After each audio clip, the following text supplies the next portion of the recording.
Hi, ഇൻസ്റ്റഗ്രാമിൽ reels ഇട്ടമെടുത്തോ? ചിലരുടെ video കാണുമ്പോൾ ലക്ഷക്കണക്കിന് വ്യൂസ്. പക്ഷേ നമ്മളൊരെണ്ണം ഇട്ടാലോ ആരും കാണുവുമില്ല, അല്ലേ? ഈയൊരു അവസ്ഥ മാറ്റിയെടുക്കാൻ പറ്റിയാൽ എങ്ങനെയുണ്ടാവും? ശരിക്കും ആളുകൾ കാണുന്ന, വൈറലാകുന്ന റീൽസ് ഉണ്ടാക്കാനുള്ള കുറച്ച് സിമ്പിൾ വഴികളാണ് നമ്മളിന്ന് നോക്കാൻ പോകുന്നത്. നമ്മളെല്ലാവരും ചിന്തിക്കുന്നൊരു കാര്യമാണിത്. എങ്ങനെയാണ് ചില റീൽസിന് മാത്രം മില്യൺ കണക്കിന് വ്യൂസ് കിട്ടുന്നത്? നമ്മൾ അത്രയും കഷ്ടപ്പെട്ടൊരു റീൽ ഉണ്ടാക്കിയിട്ടാൽ ഒന്നും സംഭവിക്കില്ല, ആരും കാണില്ല. പക്ഷെ വിഷമിക്കണ്ട, ഇതിനൊരു പരിഹാരമുണ്ട്. അപ്പോൾ പലരും വിചാരിക്കുന്നത് ഇതൊക്കെ വെറും ഭാഗ്യമാണെന്നാ. പക്ഷേ സത്യം അതല്ല. ഇതൊരു ലക്ക് ഗെയിമല്ല, ഇതൊരു പ്രോസസ്സാണ്. കൃത്യമായി ഫോളോ ചെയ്യാൻ പറ്റുന്ന കുറച്ച് സ്റ്റെപ്പുകൾ. ആ ഒരു സീക്രട്ട് ഫോർമുലയാണ് നമ്മളിവിടെ ചർച്ച ചെയ്യാൻ പോകുന്നത്. ഓക്കെ, അപ്പം നമുക്ക് തുടങ്ങാം. ഭാഗം 1, ഒരു ബ്ലൂ പ്രിന്റ്. അതായത് നമ്മൾ ആ റെക്കോർഡ് ബട്ടൺ പ്രസ് ചെയ്യുന്നതിന് മുൻപ് എന്തൊക്കെ പ്ലാൻ ചെയ്യണം എന്നുള്ളത്. ഏറ്റവും ആദ്യം നമ്മൾ സ്വയം ചോദിക്കേണ്ട ഒരു ചോദ്യമുണ്ട്. എന്തിനാണ് ഞാൻ ഈ റീലുണ്ടാക്കുന്നത്? എൻ്റെ ലക്ഷ്യം എന്താണ്?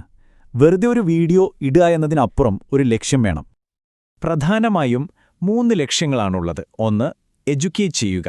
അതായത് ആളുകൾക്ക് പുതിയ ടിപ്സോ അല്ലെങ്കിൽ എന്തെങ്കിലും ചെയ്യാൻ പഠിപ്പിക്കുകയോ ചെയ്യാം. 2, എൻ്റർടെയിൻ ചെയ്യുക. ഇതിനാണ് ട്രെൻഡിംഗ് ഓഡിയോയും കോമഡി സ്കിറ്റുമൊക്കെ ഉപയോഗിക്കുന്നത്. പിന്നെ 3-മത്തേത് ഇൻസ്പയർ ചെയ്യുക. അതായത് വിജയകഥകളോ നല്ല കോട്ട്സൊക്കെ പറഞ്ഞ് പ്രചോദനം നൽകുക. അപ്പോൾ ഇതിൽ ഏതാണ് നിങ്ങളുടെ വഴി? ഓക്കെ, ലക്ഷ്യം സെറ്റായാലോ? ഇനി ചെറിയൊരു ഹോംവർക്കുണ്ട്. നിങ്ങളുടെ അതേ ഫീൽഡിലുള്ള മറ്റുള്ളവർ എങ്ങനത്തെ റീൽസാണ് ചെയ്യുന്നത്, എന്താണ് ഇപ്പോൾ ട്രെൻഡിംഗ് എന്നൊക്കെ ഒന്ന് റിസർച്ച് ചെയ്യുക. എന്നിട്ട് ഒരു 5-10 ഐഡിയകൾ ഒരു പേപ്പറിൽ അങ്ങ് എഴുതി വയ്ക്കുക. ഇപ്പോൾ ഉദാഹരണത്തിന് എന്നെ ഒരു ദിവസം, അല്ലെങ്കിൽ നിങ്ങൾക്കറിയാത്ത 3 ടിപ്സ്, അതുമല്ലെങ്കിൽ ഒരു ബിഫോർ ആൻഡ് ആഫ്റ്റർ സ്റ്റോറി. ഇതൊക്കെ എപ്പോഴും വർക്കാവുന്ന ഫോർമാറ്റുകളാണ്. അപ്പോൾ ഈ ഐഡിയകൾ നിങ്ങളുടെ വിഷയത്തിൽ എങ്ങനെ ഉപയോഗിക്കാമെന്ന് ഒന്ന് ആലോചിച്ചു നോക്കിയേ. അങ്ങനെ നമ്മുടെ പ്ലാനിങ് കഴിഞ്ഞു. ഇനി അടുത്ത ഘട്ടം, ഭാഗം 2, ക്രിയേഷൻ. ശരിക്കും വീഡിയോ ഉണ്ടാക്കാൻ പോവുകയാണ്. ക്യാമറ ഓൺ ചെയ്യാനുള്ള സമയമായി. ഒരു കാര്യം എപ്പോഴും ഓർമ്മ വേണം. നമ്മുടെ റീല് കാണുന്ന ഒരാളുടെ ശ്രദ്ധ പിടിച്ചുപറ്റാൻ നമ്മുടെ കയ്യിലുള്ളത് എത്ര സമയമാണെന്നറിയാവോ? വെറും 3 സെക്കൻഡ്. അതെ, ആ ആദ്യത്തെ 3 സെക്കൻഡിലാണ് എല്ലാ കളിയും ഇരിക്കുന്നത്. ഇതൊരിക്കലും മറക്കരുത്. നിങ്ങളുടെ ആദ്യത്തെ 3 സെക്കൻഡാണ് തീരുമാനിക്കുന്നത് ഒരാൾ ആ വീഡിയോ തുടർന്ന് കാണണോ അതോ വിരൽ വെച്ച് അടുത്തതിലേക്ക് തട്ടിവിടണോ എന്ന്. അതുകൊണ്ട് ഏതൊരു റീലിനും ഈ ഒരു സിമ്പിൾ 3 പാർട്ട് സ്ട്രക്ചർ വേണം. 1, ഹുക്ക്. ആദ്യത്തെ 3 സെക്കൻഡിൽ ആളുകളെ പിടിച്ചിരുത്തണം. 2, വാല്യൂ. നിങ്ങൾ പറയാൻ വന്ന പ്രധാന കാര്യം ഇവിടെയാണ് പറയുന്നത്. 3, കോൾ ടു ആക്ഷൻ അല്ലെങ്കിൽ CTA. വീഡിയോ കണ്ട ശേഷം അവർ എന്തു ചെയ്യണമെന്ന് നമ്മൾ പറഞ്ഞുകൊടുക്കണം. ഈ ഉദാഹരണം ഒന്ന് നോക്കിക്കേ. ക്ലയൻസിനുള്ള 3 ഫ്രീ ടൂളുകൾ ഇതാ എന്ന് നേരെ പറയുന്നതിന് പകരം ഓൺലൈനായി ക്ലയൻസിനെ കിട്ടാൻ ബുദ്ധിമുട്ടുണ്ടെന്തോ എന്നൊരു ചോദ്യത്തോടെ തുടങ്ങിയാലോ? അതാണ് ഹുക്ക്. എന്നിട്ട് ആ 3 ടൂളുകളെപ്പറ്റി പറയുന്നു. അതാണ് വാല്യൂ. അവസാനം ഈ വീഡിയോ പിന്നീട് കാണാനായി സേവ് ചെയ്യൂ എന്ന് പറയുന്നു. അതാണ് കോൾ ടു ആക്ഷൻ. കണ്ടില്ലേ ആ വ്യത്യാസം? ഇനി നിങ്ങളുടെ ഐഡിയയ്ക്ക് ചേർന്നൊരു ഫോർമാറ്റ് തിരഞ്ഞെടുക്കണം. നിങ്ങൾക്ക് ക്യാമറയെ നോക്കി സംസാരിക്കാനാണോ ഇഷ്ടം? എങ്കിൽ ടോക്കിംഗ് ഹെഡ് വീഡിയോ ചെയ്യാം. അതല്ല വീഡിയോയുടെ മുകളിൽ ടെക്സ്റ്റ് ചെയ്ത് കാണിക്കാനാണോ? അതും നല്ലതാണ്. അല്ലെങ്കിൽ പിന്നെ എപ്പോഴും വർക്കാകുന്ന ട്രെൻഡിംഗ് ഓഡിയോ ഉപയോഗിക്കാം. അതുമല്ലെങ്കിൽ ഒരു ട്യൂട്ടോറിയൽ ചെയ്യാം. ഇതിൽ നിങ്ങൾക്ക് ഏറ്റവും കംഫർട്ടബിൾ ആയിട്ടുള്ളത് ഏതാണോ അത് തിരഞ്ഞെടുക്കുക. കണ്ടന്റ് മാത്രം കിടിലനായാൽ മതിയോ? പോരാ, കാണാനും ഒരു ഭംഗി വേണ്ടേ? അതിന് കുറച്ച് സിമ്പിൾ ട്രിക്സ് ഉണ്ട്. എപ്പോഴും ഒരു ക്ലീൻ ബാക്ക്ഗ്രൗണ്ട് ഉപയോഗിക്കാൻ ശ്രമിക്കുക. നല്ല വെളിച്ചം കിട്ടുന്ന ഒരു സ്ഥലം കണ്ടുപിടിക്കുക. ജനലിൻ്റെ അടുത്തൊക്കെ ആണെങ്കിൽ സൂപ്പർ. ഫോൺ ഷേക്ക് ആവാതിരിക്കാൻ ഒരു ട്രൈപോഡ് ഉപയോഗിക്കുന്നത് നല്ലതാണ്. പിന്നെ നിങ്ങളുടെ ഡ്രസ്സിൻ്റെ കളർ ബാക്ക്ഗ്രൗണ്ടിൽ നിന്നും വേറിട്ട് നിൽക്കണം. ഇത്രയുള്ളൂ കാര്യം. സിമ്പിൾ.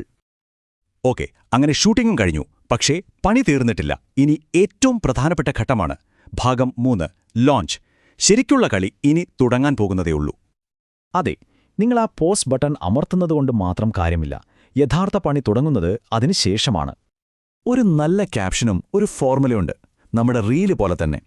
ആദ്യം ആളുകളെ വായിക്കാൻ പ്രേരിപ്പിക്കുന്ന ഒരു ഹുക്ക് ലൈൻ. പിന്നെ വീഡിയോയെക്കുറിച്ച് കുറച്ചുകൂടി വിശദാംശങ്ങൾ നൽകുന്ന ബോഡി. അവസാനം ഒരു കോൾ ടു ആക്ഷൻ. ഉദാഹരണത്തിന് നിങ്ങളുടെ അഭിപ്രായം കമന്റ് ചെയ്യൂ, അല്ലെങ്കിൽ കമന്റിലൊരു ഫയർ ഇമോജി ഇടൂ എന്നൊക്കെ പറയാം. നിങ്ങളുടെ റീല് കൂടുതൽ ആളുകളിലേക്ക് എത്താനായിട്ട് 2 സിമ്പിൾ കാര്യങ്ങൾ ചെയ്യാം.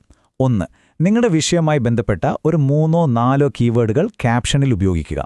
അപ്പോൾ ഇൻസ്റ്റഗ്രാമിന് മനസ്സിലാവും ഇത് ആർക്കാണ് കാണിക്കേണ്ടതെന്ന്. 2.